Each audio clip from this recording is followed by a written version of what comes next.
കർത്താവിന്റെ മഹത്വം. കഴിഞ്ഞ ക്ലാസ്സിൽ കൂടെ നാം ദൈവത്തിനും ചിന്തിച്ചത് കർത്താവ് തന്റെ സഭയുമായിട്ട് സ്വർഗത്തിൽ മധ്യാകാശത്തിൽ 7 വർഷക്കാലം ഒന്നിച്ചായിരിക്കുകയും അവിടെ നിന്നും കർത്താവ് അത് ഭൂമിയിലേക്ക് ഇറങ്ങി വരുന്ന വരവിനെ കുറിച്ചാണ് നമ്മൾ ചിന്തിക്കാൻ പോകുന്നത്. അത് മേഘപ്രത്യക്ഷത എന്നുള്ളതായിരുന്നു ആദ്യത്തേത്. ഇതിപ്പോൾ മഹത്വ പ്രത്യക്ഷത എന്നാണ് അറിയപ്പെടുന്നത്. കർത്താവും തൻ്റെ വിശുദ്ധന്മാരും അഥവാ സഭയും കോടാനുകോടി ദൂതന്മാരും ഒന്നിച്ച് സ്വർഗത്തിൽ നിന്നും ഭൂമിയിലേക്ക് ഇറങ്ങി വരുന്ന ആ കാഴ്ച ഹല്ലേലൂയ. കഴിഞ്ഞ ദിവസം അത് ഓർപ്പിച്ചു.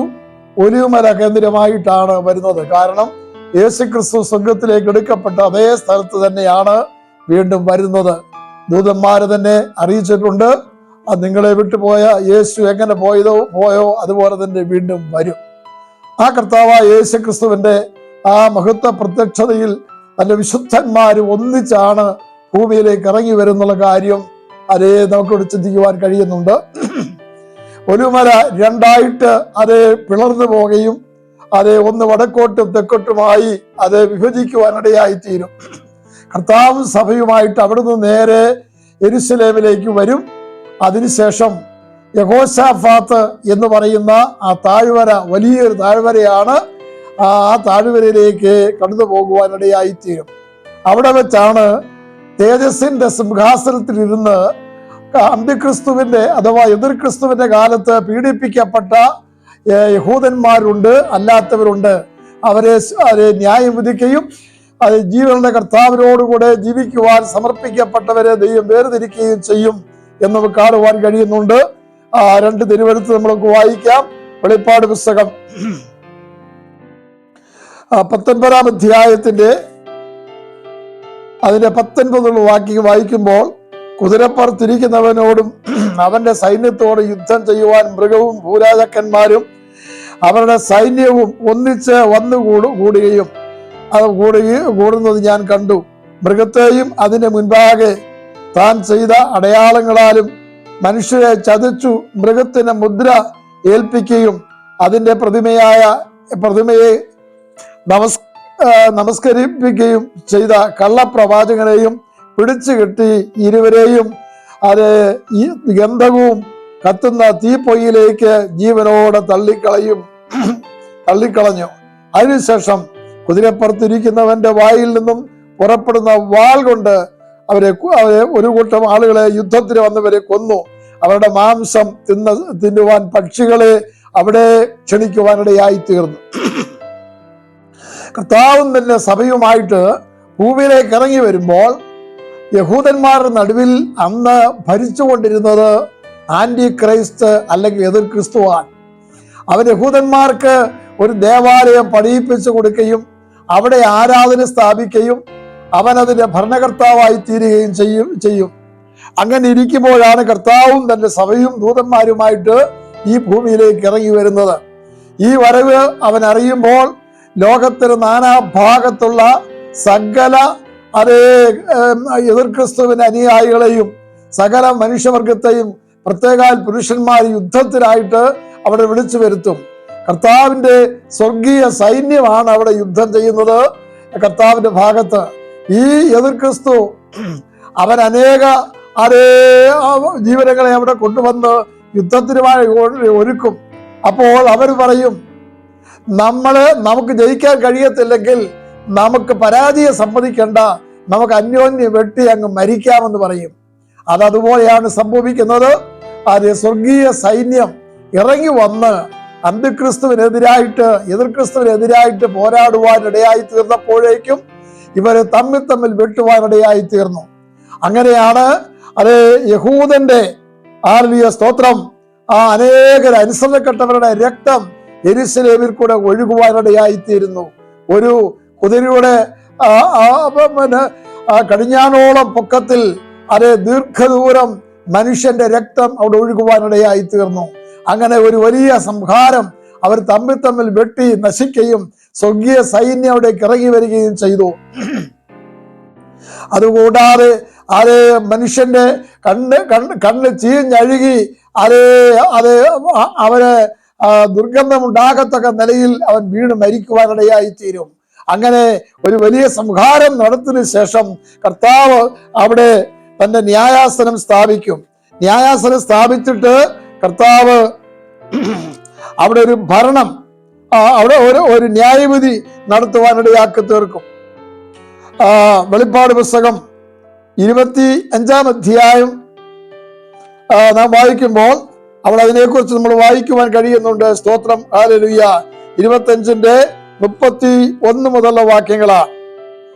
മനുഷ്യപുത്രൻ തന്റെ തേജസ്സോടെ സകല വിശുദ്ധ ദൂതന്മാരുമായി വരുമ്പോൾ അവൻ തന്റെ തേജസ്സിന്റെ സിംഹാസനത്തിൽ ഇരിക്കും. സകല ജാതികളെയും അവന്റെ മുമ്പിൽ കൂട്ടും. അവൻ അവരെ ഇടയൻ ചെമ്മരിയാടുകളെയും കോലാടുകളെയും തമ്മിൽ വേർതിരിക്കുന്നത് പോലെ വേർതിരിച്ച് ചെമ്മരിയാടുകളെ തന്റെ വലത്തും കോലാടുകളെ ഇടത്തും നിർത്തും എന്ന് പറഞ്ഞാൽ അത് സകല മനുഷ്യരെയും 2 ഗ്രൂപ്പായിട്ട് നിർത്തും. രാജാവ് തന്റെ വലത്തുള്ളവരോട് അരുളി ചെയ്യും, എന്റെ പിതാവിനാൽ അനുഗ്രഹിക്കപ്പെട്ടവരെ വരുവീൻ, ലോകസ്ഥാപനം നിങ്ങൾക്കായി ഒരുക്കിയിരിക്കുന്ന രാജ്യം അവകാശമാക്കിക്കൊള്ളുവീൻ. അവിടെയാണ് പറയുന്നത്, എനിക്ക് വിശന്നു നിങ്ങൾ ഭക്ഷിപ്പാൻ തന്നു, ദാഹിച്ചു നിങ്ങൾ കുടിപ്പാൻ തന്നു, ഞാൻ അതിഥിയായി വന്നു നിങ്ങൾ എന്നെ ചേർത്തു, ഈ കാര്യങ്ങളെല്ലാം പറയും. അപ്പോൾ അവര് പറയും, എപ്പോഴാണ് കർത്താവേ നീ ഞങ്ങളുടെ ഇടയിലേക്ക് വന്നതെന്ന് ചോദിക്കുമ്പോൾ, എന്റെ ഈ എളിയ ദാസിൽ ഒരുവനെ നിങ്ങള് അപ്രകാരം നിങ്ങൾ മാനിച്ചതുപോലെ ശുശ്രൂഷിച്ചതുപോലെ എനിക്കായിട്ടായിരുന്നു നിങ്ങൾ ചെയ്തത്. അവരെ അനുഗ്രഹിക്കപ്പെട്ടവരെ എന്ന് പറഞ്ഞുകൊണ്ട് അവർ സ്വർഗീയ അവകാശികളായിട്ട് അവരെ അവിടെ വേർതിരിക്കുവാനിടയായിത്തീരും. ആരും ഇത് യഹൂദനോടുള്ള ബന്ധത്തിൽ യഹൂദന്മാരെ ഉപദ്രവിക്കുകയും പീഡിപ്പിക്കുകയും ചെയ്തവര്, അവരെ കൊല്ലുകയൊക്കെ ചെയ്തവരാണ് ഈ കൂട്ടത്തിൽ അവരെ ശിക്ഷ അനുഭവിച്ചുകൊണ്ട് നിത്യമായി അവിടെ ശിക്ഷിക്കപ്പെടുവാനിടയായിത്തീരും. എന്നാൽ വലത്തുള്ളവരോടാ പറയുന്നത്, അനുഗ്രഹിക്കപ്പെട്ടവരെ വരുവീൻ. മറ്റുള്ളവർ പറയുന്നത് 41-ാമത്തെ വാക്യം, ഇടതുള്ളവരോട് ശപിക്കപ്പെട്ടവരെ എന്നെ വിട്ട് പിശാചിനും അവരുമാക്കി ഒരുക്കിയിരിക്കും നിത്യാഗ്നിയിലേക്ക് പോകുവീൻ. അത് എനിക്ക് വിശന്നു നിങ്ങൾ ഭക്ഷിപ്പാൻ തന്നില്ല, ദാഹിച്ചു നിങ്ങൾ കുടിപ്പാൻ തന്നില്ല, അത് അതിഥിയായി വന്നു നിങ്ങൾ എന്നെ ചേർത്തില്ല. ഈ കാര്യങ്ങളെല്ലാം അവിടെ പറഞ്ഞിട്ട് ഇടത്തുള്ളവരോട് നിത്യമായ ശിക്ഷയിലേക്ക് അവരെ പറഞ്ഞു വിടും. വലത്തുള്ളവരോടോ അനുഗ്രഹിക്കപ്പെട്ടവരെ വരുവീൻ, നിങ്ങൾക്കായിട്ട് ഒരുക്കിയിരിക്കുന്ന രാജ്യം അവകാശമാക്കുവീൻ എന്ന് പറയും. അങ്ങനെ യഹൂദനെ സഹായിച്ചിട്ടുള്ള ആരെല്ലാം ഉണ്ടോ അവർക്കെല്ലാം അവന്റെ വലത്തുഭാഗം നിൽക്കുവാനുള്ള ഭാഗ്യമതി ഉണ്ടായിരിക്കും. സ്തോത്രം.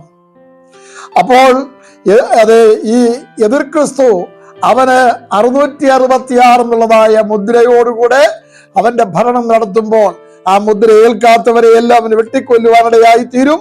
അങ്ങനെ ആ രക്തസാക്ഷികളായി തീർന്ന ഒരു വലിയ കൂട്ടം ആളുകൾ അവിടെ കർത്താവിന്റെ സന്നിധിയിലേക്ക് ഉയർത്തെഴുന്നേറ്റ് കടന്നു വരുവാനിടയായി തീരും. ഹല്ലേലൂയ, സ്തോത്രം. അവന്റെ മുദ്ര ഏറ്റിട്ടുള്ളവര് നിത്യശിക്ഷയിലേക്ക് കടന്നു പോകുവാനിടയായി തീരും. കാരണം 3 ദൂതന്മാർ മധ്യാകാശത്തിൽ വന്ന് വിളിച്ചു പറഞ്ഞു, ആന്റി ക്രൈസ്റ്റ് അഥവാ എതിർ ക്രിസ്തു പറയും നിങ്ങളെ വിശ്വസിക്കരുത്, കർത്താവ് യേശു ക്രിസ്തുവാണ് രക്ഷകനായ ദൈവം, അവരാണ് ന്യായാധിപതി. ആ യേശു വിശ്വസിക്കാനുള്ള ദൂത് ഈ 3 ദൂതന്മാര് ഭൂമിയുടെ ഉപരിതലത്ത് നിന്നുകൊണ്ട് ആകാശമധ്യ നിന്നുകൊണ്ട് വിളിച്ചു പറഞ്ഞു. അത് ഏറ്റെടുത്തവര് അനുഗ്രഹിക്കപ്പെട്ടവരായി തീരുവാനിടയായി തീർന്നു. ഈ സമയത്താണ് പഴയ വിശുദ്ധന്മാരും ഉയർത്തെഴുന്നേറ്റ് കർത്താവിന്റെ സഭയോട് ചേരുവാനിടയായി തീരുന്നത്. കർത്താവ് എതിർ ക്രിസ്തുവിനെ അവന്റെ സൈന്യത്തെയും 1000 വർഷത്തേക്ക് സ്തോത്രം നരകയാതിനെ അനുഭവിക്കുന്ന സ്ഥലത്തേക്ക് അവരെ ബന്ധിച്ചിടുവാനിടയായി തീരും. അത് യഥാർത്ഥ നരകമല്ല, യാതനയുടെ സ്ഥലമാണ്. എന്നാൽ അവരവിടെ 1000 വർഷം അവിടെ കിടക്കേണ്ടി വരും. ആ ചങ്ങൽ 1000 വർഷം കഴിയുമ്പോൾ ദൈവത്തിന് പദ്ധതിയുണ്ട്. അത് ഞാൻ പിന്നീട് പറയാം. സ്തോത്രം. അന്ന് സ്തോത്രം ഈ വിശുദ്ധന്മാര് ലോകത്തെ ഭരിക്കുമെന്നാണ് രേഖപ്പെടുത്തിയിരിക്കുന്നത്. 1 കൊരിന്ത്യർ ലേഖനം 6-ാം അധ്യായം 2 വാക്യത്തിൽ വായിക്കുമ്പോൾ വിശുദ്ധന്മാർ ലോകത്തെ ഭരിക്കുമെന്ന് നിങ്ങൾ അറിയുന്നില്ലയോ? ഈ 1000 വർഷത്തിലാണ് വിശുദ്ധന്മാരെന്ന് പറയുന്നത് തേജസ്കരിക്കപ്പെട്ട് സ്വർഗത്തിൽ പോയി ഭൂമിയിലേക്ക് വന്നതായ വിശുദ്ധന്മാര്. അവർക്കും പ്രതിഫലങ്ങളുണ്ട്. അവരുടെ പ്രയത്നത്തിന് ഒത്തവണ്ണം അവർക്ക് പ്രതിഫലം കൊടുക്കുവാനിടയായി തീരും. അല്പത്തിൽ വിശ്വസ്തനെ സ്തോത്രം, അധികത്തിൽ വിശ്വസ്തനെന്ന് അവിടെ പറയുന്നുണ്ട്. ഏറ്റവും വലിയവൻ അത് ചെറിയവൻ ഏറ്റവും ചെറിയവൻ. അവർക്ക് അവിടെ ഭരണത്തിലുള്ളതായ അവസരങ്ങൾ കൊടുക്കും. ഹല്ലേലൂയ. ജാതികളിൽ നിന്ന് വന്നവര് അന്ന് ഭൂമിയിലുള്ള ജാതികളെ വിധിക്കുവാനിടയായി തീരും. ഹല്ലേലൂയ സ്തോത്രം. യഹൂദന്മാരിൽ നിന്ന് അപ്പോസ്തലന്മാര് ഹല്ലേലൂയ സ്തോത്രം അവിടെ യഹൂദന്മാരെ അവിടെ ന്യായം വിസ്തരിക്കുവാനിടയായി തീരും. എതിർ ക്രിസ്തു ഒരു ആലയം അവിടെ പണിതു എന്ന് ഞാൻ നേരത്തെ പറഞ്ഞല്ലോ. അവൻ പണിത ആലയത്തിൽ ഇരുന്നു കൊണ്ടാണ് അവൻ ഭരിച്ചത്. എന്നാൽ അവനെ അവന്റെ സൈന്യത്തെയും പിടിച്ച് 1000 വർഷത്തേക്ക് ഹല്ലേലൂയ സ്തോത്രം അവരെ അഗാധ കൂപത്തിലേക്ക് തള്ളിക്കളയുവാനിടയായി തീരും. എന്നാൽ കർത്താവ് അവിടെ ഒരു പുതിയ ആലയം പണിയും. Price the Lord. ഹല്ലേലൂയ. കർത്താവ് പുതിയ ആലയം പണിത് ആ ആലയത്തിലാണ് കർത്താവ് ഇരുന്ന് ഭരിക്കുവാൻ തുടങ്ങുന്നത്. സ്തോത്രം. വിശുദ്ധന്മാര് തേസ്കരിക്കപ്പെട്ടവർ കർത്താവിനോട് കൂടെ ഉണ്ടായിരിക്കും. കർത്താവ് സർവ്വഭൂമിക്കും രാജാവായിരിക്കുമെന്ന് ഹല്ലേലൂയ തിരുവചനത്തിൽ പറയുന്നുണ്ട്. യെശയ്യാ 32-ാം അധ്യായത്തിൽ പറയുന്നു, ഒരു രാജാവ് നീതിയോടെ വാഴും. വെളിപ്പാട് പുസ്തകത്തിൽ പറയുന്നുണ്ട്. ഹല്ലേലൂയ സ്തോത്രം. 2-ാം അധ്യായം 31-ാമത്തെ വാക്യത്തിൽ കൈതൊടാത്തൊരു കല്ല് ആകാശമേഘത്തിൽ നിന്ന് ഭൂമിയിലേക്ക് വീണു. നെബൂഖദ്നേസർ രാജാവ് കണ്ട വിഗ്രഹത്തെ അടിച്ചുടച്ച് തകർത്ത് അത് ഭൂമിയിലെല്ലാം ചെതറിപ്പോയി. അത് വന്ന് അടിച്ചതായ കല്ല് ഒരു വലിയ പർവ്വതമായി. ഇവിടെയാണ് അക്ഷരീയമായിട്ട് ഈ സംഭവം നടക്കുന്നത്. ഭൂമിയിലെ സകല വിഗ്രഹാരാധനകളും പൈശാചികന്റെ സകല ശക്തികളെയും കർത്താവായ യേശു ക്രിസ്തു അധികാരത്തോടെ അതിനെ തകർത്തെറിഞ്ഞ് കർത്താവിന്റെ രാജ്യം ഈ ഭൂമിയിൽ സ്ഥാപിക്കുന്ന സമയമാണ്. ഹല്ലേലൂയ. യെരൂശലേം കേന്ദ്രമാക്കി കർത്താവ് ഭരിക്കുവാനിടയായി തീരുന്നത്. അത് സക്കറിയ 6:12-13 വാക്യത്തിൽ വായിക്കുന്നു. മോളയെന്നുള്ള പുരുഷൻ അവൻ ആലയം പണിയുമെന്ന് രേഖപ്പെടുത്തിയിട്ടുണ്ട്. ഇതെല്ലാം പഴയ നിയമത്തിലെ പുതിയ നിയമത്തിൽ പറഞ്ഞിരിക്കുന്ന പ്രവചനങ്ങൾ അപ്പാടെ നിവർത്തിച്ചിട്ടുള്ളതാണ്. പിതാവായ ദൈവം സ്വർഗത്തിൽ നിന്ന് ഈ കാര്യങ്ങളെല്ലാം പുത്രനിൽ കൂടെ സാധ്യമാക്കുകയും നിയന്ത്രിക്കുകയും ചെയ്യും. പരിശുദ്ധാത്മാവ് അതിനെ സഹായിപ്പാൻ കൂടെ ഉണ്ടായിരിക്കും. സ്തോത്രം. ഹല്ലേലൂയ. ആമേൻ.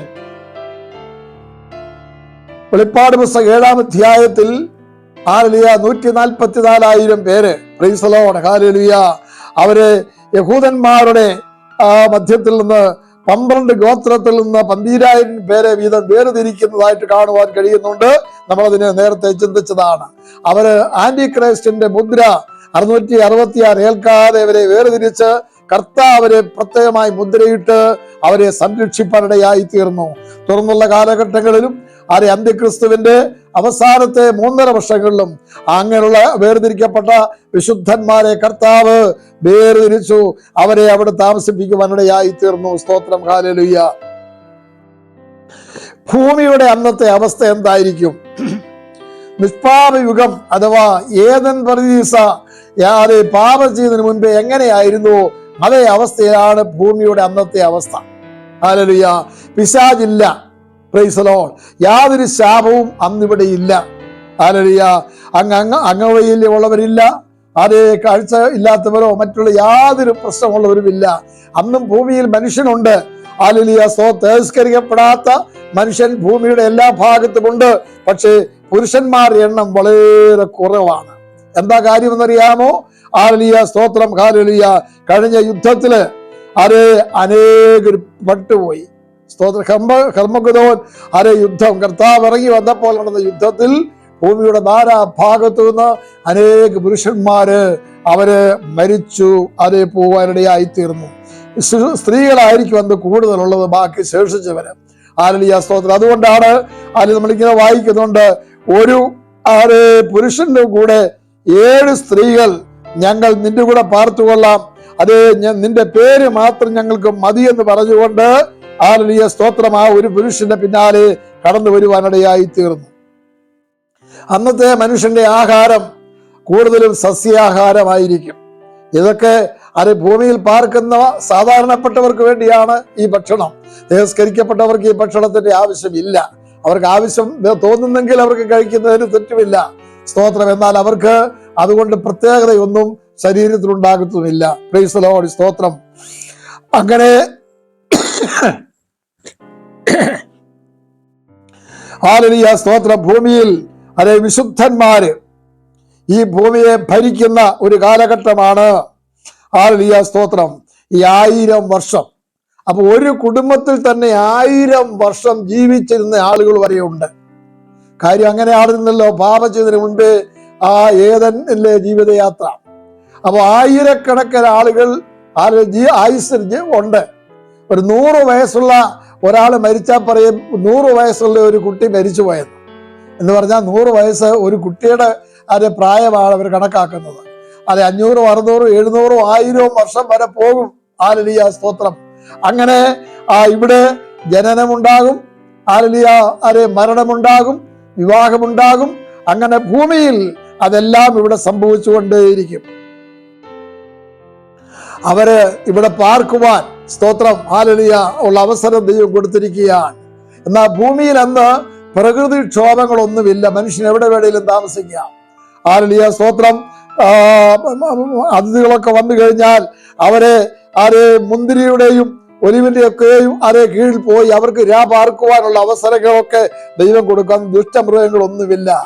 ആ കാലഘട്ടത്തിലാണ് സ്തോത്രം ഒരു കൊച്ചുകുട്ടി സർപ്പത്തെ പൊത്തിൽ നിന്നും പിടിച്ചെടുക്കും. അതിന് യാതൊരു ദോഷം വരത്തില്ല. പശുവും പുലിയും സിംഹവും എല്ലാം പുല്ല് മേഞ്ഞ് ജീവിക്കുന്ന കാലഘട്ടമാണ്. അങ്ങനെ ഒന്നും യാതൊരു ശത്രുതയുമില്ല, ഒന്നിനെ ഒന്ന് കൊല്ലുകയുമില്ല. അങ്ങനെ ഒരു പ്രത്യേക അവസ്ഥയിലാണ് അന്നത്തെ ഭൂമിയുടെ അവസ്ഥ. ഹല്ലേലൂയ, സ്തോത്രം. അങ്ങനെ അവരുടെ ജീവിതയാത്രയിൽ, ഹല്ലേലൂയ, സ്തോത്രം, അവര് വളരെ സന്തോഷകരമായ രീതിയിലാണ് ഇവിടെ ജീവിക്കുവാനിടയായിത്തീരുന്നത്. സ്തോത്രം.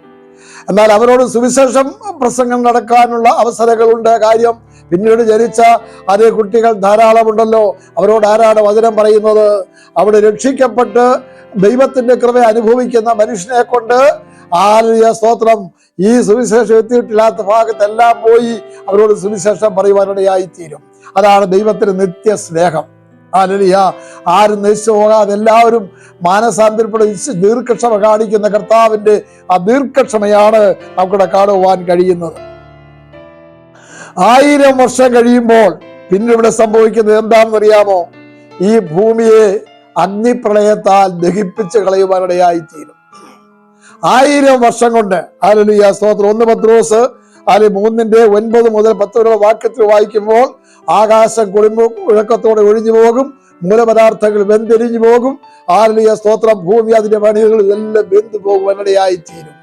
1000 വർഷത്തിന്റെ അവസാനമാണ് നടക്കുന്നത്. മലാഖി പ്രവചനം 4-ാം അധ്യായത്തിൽ പറയുന്നു, ചൂള പോലെ കത്തുന്ന ഒരു ദിവസം വരും. അപ്പോൾ സകല അഹങ്കാരികളും സകല പ്രവൃത്തിക്കാരും ഒരുപോലെ താളടിയാകും. വരുവാനുള്ള ആ സമയത്ത് വേര് കൊമ്പ് ശേഷിപ്പിക്കാതെ അങ്ങനെയുള്ളവരെ ദഹിപ്പിച്ച് കളയുമെന്ന് രേഖപ്പെടുത്തിയിരിക്കുന്നു. സ്തോത്രം. അപ്പൊ യെരൂശലേം ദേവാലയത്തിൽ ആരാധന നടക്കുന്നുണ്ട്.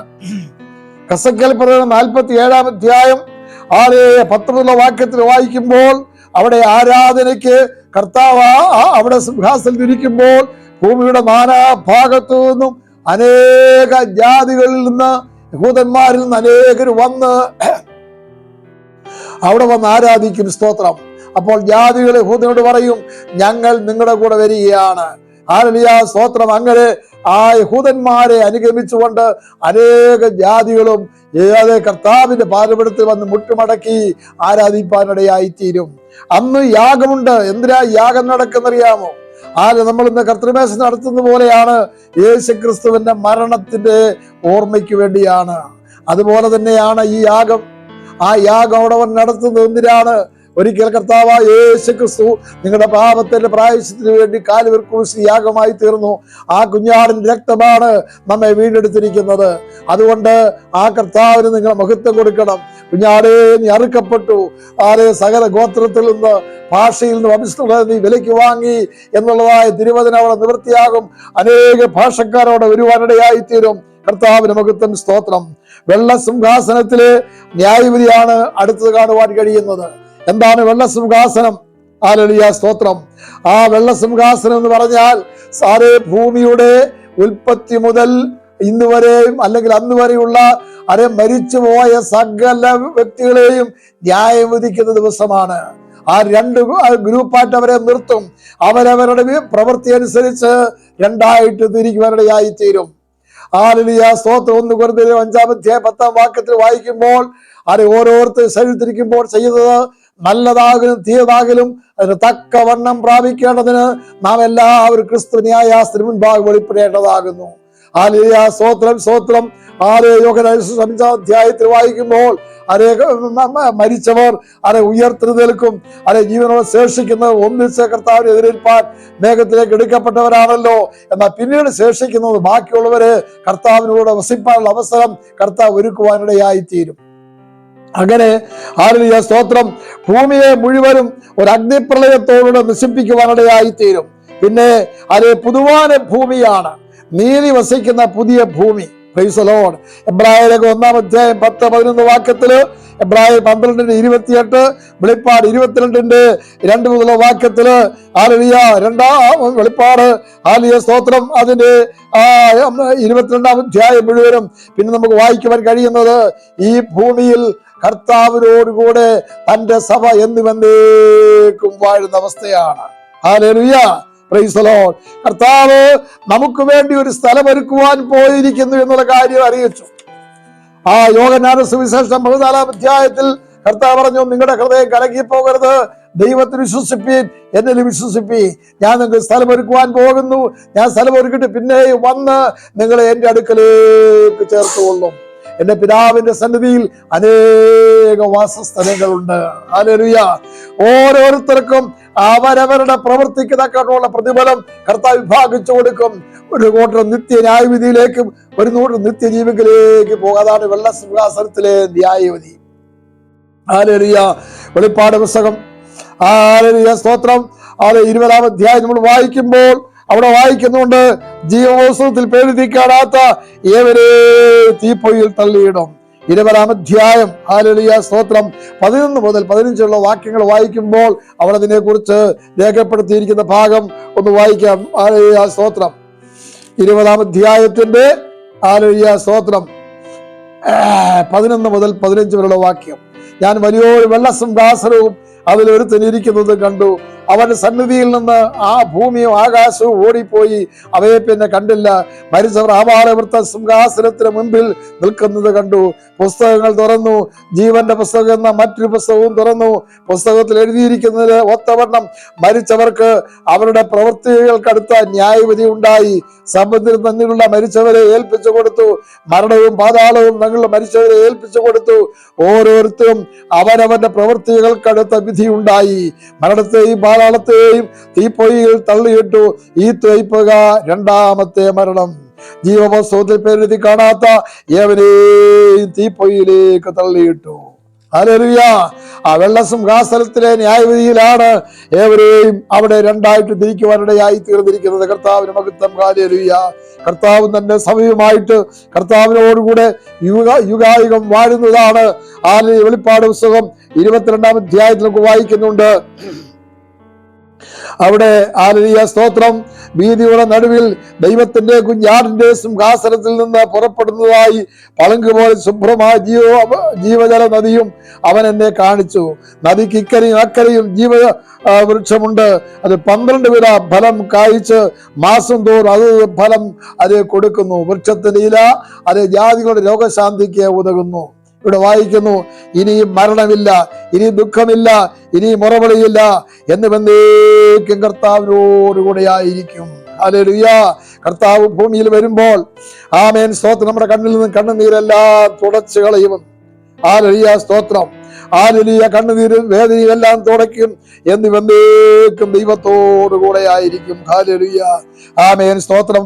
അത് ഒരിക്കൽ ഏദൻ പർദീസയിൽ നിന്ന് മനുഷ്യൻ പാപം ചെയ്ത ജീവന്റെ വൃക്ഷം പ്രൈസ് ദി ലോർഡ് ഫലം കഴിക്കുവാൻ കഴിയാതെ വന്നു. എന്താണ്?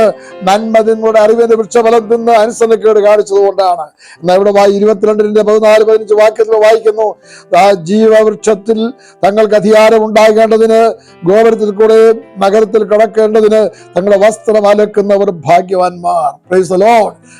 അപ്പോൾ അന്ന് നമുക്ക് അത് തടസ്സമായി നിന്നതായ സ്തോത്ര ജീവന്റെ വൃക്ഷം ഇന്നിതാ ജയിച്ചവർക്ക് തന്റെ വിശുദ്ധന്മാർക്ക് എന്നുമെന്നേക്കുമായിട്ട് കൊടുത്തിരിക്കുന്നു. സ്തോത്രം. ഹല്ലേലൂയ. ഈ തിരുവഴുത്തിൽ എഴുതിയിരിക്കുന്നു, ഈ പുസ്തകത്തിലെ പ്രവചനം കേൾക്കുന്നവരോട് ഞാൻ സാക്ഷീകരിക്കുന്നത് എന്തെന്നാൽ അതിനോട് ആരെങ്കിലും കൂട്ടിയാൽ ഈ പുസ്തകത്തിൽ എഴുതിയിരിക്കുന്ന ബാധകളെ ദൈവം അവന് വരുത്തും. ഹല്ലേലൂയ. ഈ പ്രവചന പുസ്തകത്തിലെ വചനത്തിൽ നിന്ന് ആരെങ്കിലും വല്ലതും നീക്കിക്കളഞ്ഞാൽ ഈ പുസ്തകത്തിൽ എഴുതിയിരിക്കുന്ന ജീവവൃക്ഷത്തിലും വിശുദ്ധ നഗരത്തിലുമുള്ള അംശം ദൈവം നീക്കിക്കളയും. കർത്താവിന് മഹത്വം. എന്നിവന്തേക്കും അതേ നിലനിൽക്കുന്ന സ്വർഗീയമാകുന്ന പദവി നമുക്ക് വേണ്ടി കർത്താവ് ഒരുക്കി എത്രയും വേഗം നമ്മെ ചേർക്കുവാൻ മടങ്ങി വരുന്നു. പ്രിയമുള്ളവരെ, ഇനിയും ആരെങ്കിലും ഒരുങ്ങാത്തവര് ഈ ദൈവശബ്ദം കേൾക്കുന്നവരുണ്ടെങ്കിൽ കർത്താവിന്റെ വചനത്തിൽ ഇപ്പോഴാകുന്നു സുപ്രസാദ കാലം, ഇപ്പോഴാകുന്നു രക്ഷാ ദിവസം. ഹല്ലേലൂയ. കർത്താവ് അത് പണിതിരിക്കുന്ന നഗരത്തെ കുറിച്ച് 1-2 വാക്കുകൾ പറഞ്ഞു നിർത്താൻ പോവുകയാണ്. പുതിയ യെരൂശലേം സൂര്യകാന്തത്തിന്റെ മതിലാണ്. 4 ഭാഗത്തും അതിന് മതിലുണ്ട്. കർത്താവ് ഒരുക്കുന്നതായ ഭവനം. 12 വാതിലുകളുണ്ട്. 12 ഗോപുരങ്ങൾ അതിനകത്തുണ്ട്. 12 ഗോത്രക്കാരുടെ പേര്, യഹൂദന്മാരുടെ പേര് ഓരോ വാതിൽക്കലും എഴുതി വെച്ചിട്ടുണ്ട്. ഭൂമിയിലെ രാജാക്കന്മാർ തങ്ങളുടെ മഹത്വം അവിടെ കൊണ്ടുവന്ന് കർത്താവിന് മുമ്പിൽ സമർപ്പിക്കുവാനിടയായി തീരും. ഹല്ലേലൂയ. ആമേ. സ്തോത്രം. യേശു സിംഹാസനത്തിലിരിക്കും.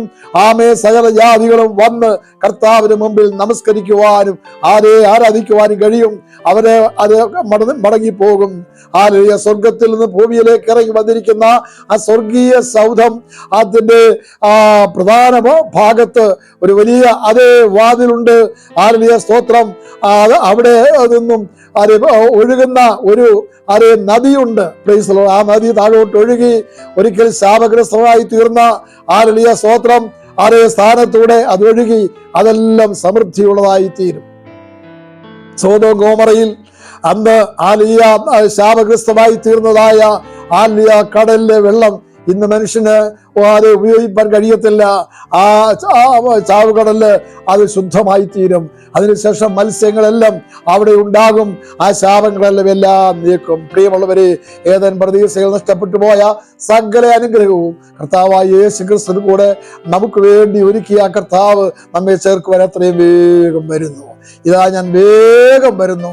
ഓരോരുത്തരും അവരവരുടെ പ്രവൃത്തി കൊടുക്കുവാൻ പ്രതിഫലം നമ്മുടെ കർത്താവിന്റെ പക്കലുള്ളത് കൊണ്ട് നമ്മുടെ കർത്താവിന്റെ വരവിനിരുന്ന് ഒരുങ്ങാം. അതിനായി ദൈവം നമ്മെ സഹായിക്കട്ടെ. നമുക്ക് പ്രാർത്ഥിക്കാം. പരിശുദ്ധരായ ദൈവമേ, സ്വർഗ്ഗപിതാവേ, അനുഗ്രഹീതമായി നല്ല സമയത്തിനായി സ്തോത്രം ചെയ്യുന്നു. സ്വർഗത്തിലേക്ക് സ്ഥിരമായ ദൈവത്തിന്റെ അവതരത്തിനായി സ്തോത്രം. അതിന്റെ മർമ്മങ്ങൾ ഗ്രഹിപ്പാൻ കർത്താവ് വേണ്ടി ഞങ്ങളെ സഹായിച്ചല്ലോ. ഹല്ലേലൂയ. അവിടെ ഞങ്ങൾക്ക് സ്ഥലമൊരുക്കുവാൻ പോയ കർത്താവ് എത്രയും വേഗം മടങ്ങി വരികയും ഈ ഭൂമിയിലേക്ക് തന്നെ ഹല്ലേലൂയ സ്തോത്രം അത് ഇറങ്ങി വരികയും ചെയ്യും. നിങ്ങൾ അറിയുന്ന കർത്താവ് ഹല്ലേലൂയ സ്തോത്രം. ഈ ഭൂമിയിലെ ആന്റി ക്രൈസ്റ്റിന്റെ എല്ലാം ശക്തിയും തകർത്തുകൊണ്ട് നിത്യമായ രാജ്യം ഇവിടെ സ്ഥാപിക്കുവാൻ പോകുന്നല്ലോ. ആ കർത്താവിന് വരികയാണ് ഞങ്ങളെ തന്നെ ഒരുക്കുവാൻ താഴ്ത്തി ഏൽപ്പിക്കുന്നു. അതിനാൽ ഞങ്ങളെ അനുഗ്രഹിച്ചാട്ട് യേശുവിൻ നാമത്തിൽ അപേക്ഷിക്കുന്നു. കൃപയോട് കേൾക്കുമാറാകണമേ.